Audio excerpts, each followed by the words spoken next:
Subscribe to our YouTube channel and don't forget to press the bell icon to get all the latest updates. नमस्कार, मैं हूं अनूप और आप देख रहे हैं मोजो स्टोरी। उत्तर प्रदेश समेत 5 राज्यों में इलेक्शन होने हैं। इलेक्शन के दौरान कोविड के केस लगातार बढ़ते जा रहे हैं। कोविड के नए वेरिएंट ओमिक्रॉन भी तेज़ी से अपना पैर पसारता नजर आ रहा है। ऐसे में उत्तर प्रदेश की इलेक्शन के क्या क्या मुद्दे होने वाले हैं, बात करने के लिए हमारे साथ आज मौजूद है उत्तर प्रदेश से आम आदमी पार्टी के विधायक उम्मीदवार पंकज अवाना जी। तो इनसे बात करके समझते हैं कि क्या क्या मुद्दे हैं आखिर इस बार यूपी इलेक्शन में। सर, पहला सवाल मेरा ये है कि जो कोविड का केस है लगातार बढ़ रहा है, इस बीच में आपको क्या लगता है इलेक्शन कितना सही है? देखिए सर, अगर केसेस ज़्यादा बढ़ते हैं तो इलेक्शन नहीं होना चाहिए, पोस्टपोन कर देना चाहिए। उस पे तो हमारा चुनाव आयोग डिसाइड करे क्या करना चाहिए क्या नहीं। लेकिन अगर केसेस ज़्यादा आते हैं तो फिर रैलियां रोकनी चाहिए और इस पे व्यवस्था पूरी प्रॉपर तरीके से इन्हें बनानी चाहिए चुनाव आयोग को। सर, एक बार बताइए, आप लोगों का ये पहला इलेक्शन है उत्तर प्रदेश में। उत्तर प्रदेश का अब तक का जो इलेक्शन का मुद्दा होता था वो होता था राम मंदिर का, लेकिन इस बार वो मुद्दा भी कहीं ना कहीं ख़त्म होता नज़र आ रहा है क्योंकि इलेक्शन राम मंदिर जो है वो बन के तैयार होने वाला है। इस बार क्या मुद्दे रहेंगे आप पे? देखिए, हमारे जो मुद्दे हैं वो सीधे से साफ हैं। जो हमने दिल्ली की जनता को चीज़ें मुहैया कराई हैं, जो उनका अधिकार था, दिल्ली जो मॉडल है उसी मॉडल के साथ हम उत्तर प्रदेश में चुनाव में आए हैं। चाहे वो शिक्षा हो, चाहे वो चिकित्सा हो, चाहे वो रोजगारी हो, चाहे महिलाओं की व्यवस्था और सुरक्षा हो, तो वो सारी तमाम हमारे मुद्दे हैं जो दिल्ली में हैं। उसी मुद्दे के साथ हम उत्तर प्रदेश में भी चुनाव मैदान में हैं। सर, दिल्ली मुद्दे की आप बात कर रहे हैं कि दिल्ली में स्वास्थ्य की, शिक्षा की, तो बता दें कि सेकेंड वेव जब आया था तो स्वास्थ्य व्यवस्था चरमरा गई थी बिल्कुल। केजरीवाल सरकार जो है लगातार आरोप प्रत्यारोप केंद्र पे कर रही थी जी। तो ऐसे में आप दिल्ली के उस स्वास्थ्य मॉडल को ठीक बता रहे हैं? देखिए सर, उस टाइम पे बहुत मारामारी थी, बहुत ज़्यादा केसेस ज़्यादा थे। जैसे अब मैं उत्तर प्रदेश की अगर बात करूं, यहाँ के लोगों को ऑक्सीजन मुहैया नहीं हो पाई। यहाँ के लोगों को मैं कह रहा हूँ हॉस्पिटल की फैसिलिटी नहीं मिल पाई, ऑक्सीजन नहीं मिल पाई, बहुत बुरी स्थिति थी। यहाँ तक कि शमशान भी लोगों को नहीं मिले। आपने देखा होगा उत्तर प्रदेश में लोग ऐसे लहासे पानी में बह रही थी। तो ये आप देखिए। और दिल्ली की रही बात, तो दिल्ली में कहीं ना कहीं पार्टी ने अच्छा डिसीजन था पार्टी का। 6000 बेड की कोविड हॉस्पिटल बनाई गई अरविंद केजरीवाल जी के नेतृत्व में और अच्छी व्यवस्थाएं दी गई।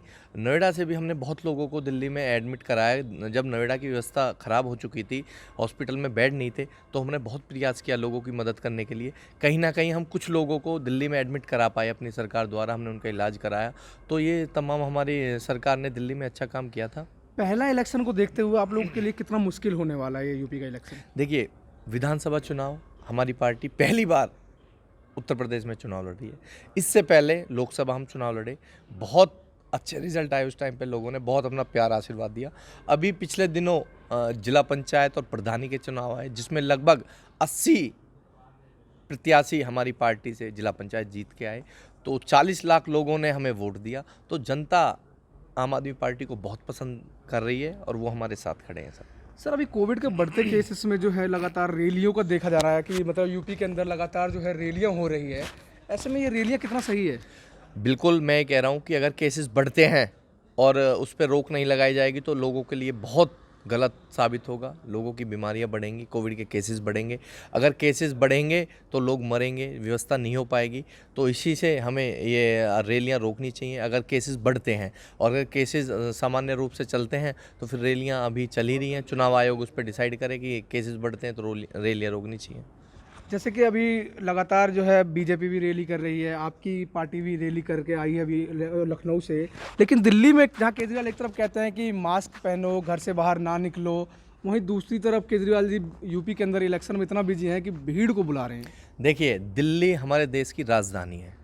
दिल्ली में सारी फ्लाइट जितनी भी हैं दिल्ली में आती हैं। विदेश से लोग दिल्ली में आते हैं, तो दिल्ली में ज़्यादा सेंसिटिव है एरिया। तो दिल्ली में केसेस बढ़ने के बहुत ज़्यादा चांसेस होते हैं। तो केजरीवाल जी का मेन मकसद दिल्ली में ये होता है कि दिल्ली को हम कंट्रोल करें। उसी से सारा कोविड का ज़्यादा सिनेरियोज बनते हैं वहाँ से। तो वहाँ पे उन्होंने अभी स्कूल भी वहाँ पे लॉकडाउन कर दिए गए हैं। लॉकडाउन दिल्ली में जैसे केसेस आ रहे हैं तो दिल्ली में उन्होंने दिल्ली की जनता के लिए, उनकी हित के फैसले के लिए उन्होंने सारी चीज़ें रोकी हैं। और उत्तर प्रदेश में केसेस अभी उस लेवल पे नहीं है। और हमारी जो रैली भी हुई थी उसमें भी लोग डिस्टेंस के साथ और अपना प्रिकॉशन के साथ, चाहे मास्क हो उसके साथ लोग बैठे रैली में। और अभी आप देखिए कल परसों कल शायद प्रधानमंत्री जी की मेरठ में रैली थी, उसमें भी देखिए बिना मास्क के लोग वहाँ पे थे, दिखे नज़र आए। तो ये सब तमाम है, पार्टियों को इस बारे में सोचना चाहिए। सर क्या क्या वादे जो हैं आपने अभी जनता से किए हैं? देखिए हमारी जो केजरीवाल जी की वादे नहीं है, गारंटी है। हमारी पार्टी वादे नहीं करती, गारंटी करती है। केजरीवाल जी ने जो वादे लोगों के सामने रखे वो करके दिखाए हैं। जैसे दिल्ली में अभी हमने उत्तर प्रदेश के चुनाव के लिए 24 घंटे बिजली, पुराने बिजली के बकाया बिल माफ और 300 यूनिट बिजली मुफ्त दी जाएगी, ये हमारा पहला वादा। दूसरा वादा हमारा 10 लाख नौकरियां हर साल लोगों को मिलेंगी। 10 लाख नौकरियां, अगर हम नौकरियां देने में भी कामयाब नहीं हुए तो 5,000 रुपये भत्ता नौजवानों को दिया जाएगा। तीसरी हमारी जो थी वो महिलाओं के लिए 1,000 महिलाओं के लिए 1,000 पर मासिक उनके अकाउंट में, 18 साल से ऊपर जो महिलाएं हैं उनके अकाउंट में 1,000 रुपये पर महीने दिए जाएंगे। तीसरा जो शिक्षा का बजट है उस पर 25% शिक्षा पे, टोटल बजट पे 25% बजट शिक्षा के ऊपर खर्च होगा। ये तमाम हमारी पार्टी ने दावे किए हैं और इस पे हमारी पार्टी काम करेगी। उत्तर प्रदेश की जनसंख्या को देखते हुए 10 लाख नौकरी कम नहीं है? देखिए सर, उत्तर प्रदेश अगर आप बात करें, उत्तर प्रदेश का बजट 5.5 लाख करोड़ बजट है। दिल्ली में अगर जनसंख्या 5.5 लाख करोड़ का बजट है और दिल्ली की जो जनसंख्या है वो 2 से 2.5 करोड़ है, उसका बजट 60,000 करोड़ है। तो दिल्ली का उत्तर प्रदेश का लगभग 10 गुना ज़्यादा बजट है। और रही बात आपकी रोज़गार की, तो पार्टी ने हमारी ने दिल्ली में भी 10 लाख लोगों को रोज़गार दिया है। वही रोज़गार हम उत्तर प्रदेश में भी जनता को देंगे, लोगों को देंगे। सर ये आपको ही पता है और हमें भी पता है कि 10 लाख जो दिल्ली में आप बता रहे हैं कि लोगों को रोज़गार दिया, वो कितने लोगों को रोज़गार दिया है ये ऑन रिकॉर्ड, ये सबको पता है। अभी जो यहाँ नोएडा के विधायक हैं पंकज सिंह जी, उन्होंने भी कई वादे किए थे, लेकिन इलेक्शन जीतने के बाद वो लगभग जनता के बीच से गायब से हो गए। बिल्कुल। तो ऐसे में आप भी अगर इलेक्शन जीतते हैं उसके बाद क्या जनता के बीच में जाना? देखिए सर, मैं एक किसान फैमिली से आता हूँ। मैं जनता की पीड़ा समझता हूँ। मैं जनता के बीच में रहता हूँ। मैं कोई हवाई में नहीं आया। पंकज सिंह जी को यहाँ से जो विधायक हैं उनको लोगों ने 17 दिन में यहाँ पे विधायक बना दिया। पूरी कॉन्स्टिट्यूएंसी, पूरी विधानसभा में आप सर्वे करें, किसी भी एक बंदे के पास अगर उनका फ़ोन नंबर हो, अगर वो उनसे मिलते हों, अगर जनता की समस्या पे वो लोग काम करते हों। देखिए जनता जो प्रतिनिधि चुनती है वो अपनी समस्याओं के लिए, अपनी सुविधाओं के लिए चुनती है। और मैं ये मानता हूँ कि अगर जनता ने आपको चुना है तो निस्वार्थ भाव से उनकी सेवा करनी चाहिए, हम लोगों को उनके लिए काम करने चाहिए। और यहाँ के जो विधायक हैं उनके दर्शन ही नहीं होते। वो पिकनिक के लिए यहाँ पे आते हैं, हफ्ते में आए, एक दिन आए, गायब हो गए, जनता उनसे नहीं मिल पाती है। पिछले 4 महीने से हमारे किसान भाई धरने पे बैठे हुए थे। तो ये तमाम जो मुद्दे हैं ये जनता के यूपी में मुद्दे आपका कॉम्पिटिटर कौन है, समाजवादी पार्टी या बीजेपी? क्योंकि समाजवादी पार्टी का एक जो नारा है वो फेमस हो रहा है 22 में 22 साइकिल। कौन है आपका कॉम्पिटिटर? देखिए हमारा कॉम्पिटिटर विकास, जो हमारा मुद्दा है वो विकास करना है। तो हमारे सामने कोई टिकने वाला नहीं है। हम मुद्दों की राजनीति करते हैं। तो कॉम्पिटिटर जो भी होगा गायब हो जाएगा। सुगड़ा इस बार साफ़ होने वाला है। जनता ने पूर्ण बना लिया है। अभी आपने छत्तीसगढ़ का भी रिजल्ट देखा होगा। भाजपा को वहाँ पे भी ख़त्म कर दिया है आम आदमी पार्टी ने। जहाँ जहाँ आम आदमी पार्टी जा रही है और माननीय अरविंद केजरीवाल जी जा रहे हैं, जनता को पूर्ण रूप से उन पर विश्वास है, क्योंकि वो काम करने पे विश्वास करते हैं।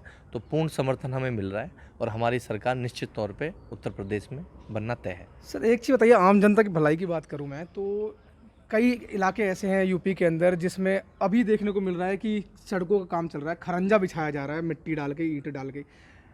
5 साल से कहाँ थी सरकार? देखिए यही तो बात है। उत्तर प्रदेश में अब चुनाव के 15 दिन रह गए हैं, तो अब रोज़ शिलान्यास हो रहे हैं। पत्थर लगा दिए गए हैं कि यहाँ पे 200 मीटर का ये खरंजा बनना है, 250 मीटर का ये बनना है। तो मैं ये जनता को ये सारी चीज़ें पता है कि जब 20 दिन चुनाव के रह गए तब ये लोग पत्थर बना के शिलान्यास कर रहे हैं। पिछले 5 साल से ये लोग कहाँ थे?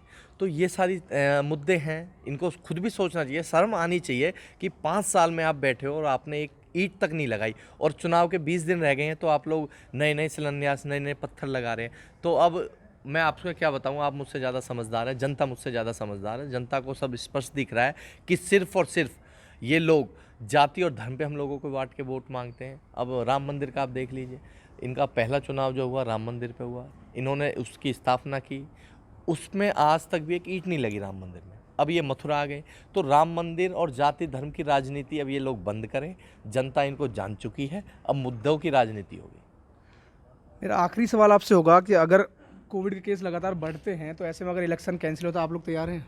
बिल्कुल सर, जनता के हित में फैसला होना चाहिए। अगर केसेस बढ़ते हैं तो अगर चुनाव नहीं भी होंगे तो कोई बात नहीं, जब चुनाव आयोग का डिसीजन होगा हम उसके साथ खड़े हैं, उसमें कौन सी बात है। एक बार नोएडा की जनता से आपका आह्वान कुछ होगा? मैं जनता से हाथ जोड़ के एक बार उनका बच्चा, उनका भाई के नाते एक अपील करना चाहता हूँ कि आपने यहाँ पे बसपा, सपा, कांग्रेस और मौजूदा जो सरकार भाजपा चल रही है, सभी लोगों को मौका दिया। एक मौका आम आदमी पार्टी को आप दें। विकास के नाम पे काम होगा, मुद्दों पे काम होगा, आपके बच्चों को अच्छी शिक्षा मिलेगी, आपके बच्चों को अच्छा स्वास्थ्य मिलेगा, महिलाओं को अच्छी व्यवस्था मिलेंगी, बस की यात्रा मुफ्त मिलेगी। जो हमारा अधिकार है वो जनता तक मैं पहुंचाने का काम करूंगा। बस एक मौका आपसे हाथ जोड़ के निवेदन करता हूं कि इस बार आप झाड़ू चलाकर इस गंदगी को साफ करने का काम करें। सभी का बहुत बहुत धन्यवाद। सर एक लास्ट बात याद आ गई, अगर इलेक्शन में आप मतलब आपको किसी की हेल्प की जरूरत पड़ी किसी पार्टी की, तो आप किसका लेना पसंद करेंगे? सर हमें किसी की ज़रूरत पड़नी नहीं है। हमें तो जनता ने इतना प्यार दिया है कि अगर हम बिना हेल्प के भी लड़ें तो हम मैदान में हैं। बाकी जो हमारा शीर्ष नेतृत्व का डिसीजन होगा हम उसके साथ खड़े हैं और हम अपनी सच्चाई के साथ लड़ाई लड़ रहे हैं और लड़ते रहेंगे। तो ये थे नोएडा से आम आदमी पार्टी के उम्मीदवार विधायक पंकज अवाना जी, जिनका कहना है कि अगर कोविड के केस बढ़ते हैं, ओमिक्रॉन के केस आते हैं नोएडा में, और अगर सरकार जो है इस इलेक्शन को टालती है तो ये पूरी तरीके से इलेक्शन को टालने के लिए तैयार हैं। बाकी इनका कहना है कि पिछले जो विधायक थे उन्होंने जनता के बीच में कुछ काम नहीं किया। तो ऐसे में हम इलेक्शन की कवरेज में लगातार लगे हुए हैं। आगे हम दूसरी पार्टी के नेताओं से बात करेंगे और जानेंगे कि उनका पक्ष क्या है। तब तक आप बने रहिए हमारे साथ, देखते रहिए मोजो स्टोरी। मैं हूं Anoop. It's great to see you here. Thank you for watching our work. If you haven't subscribed yet, don't forget to click the bell icon and subscribe to Mojo Story and support independent, robust journalism.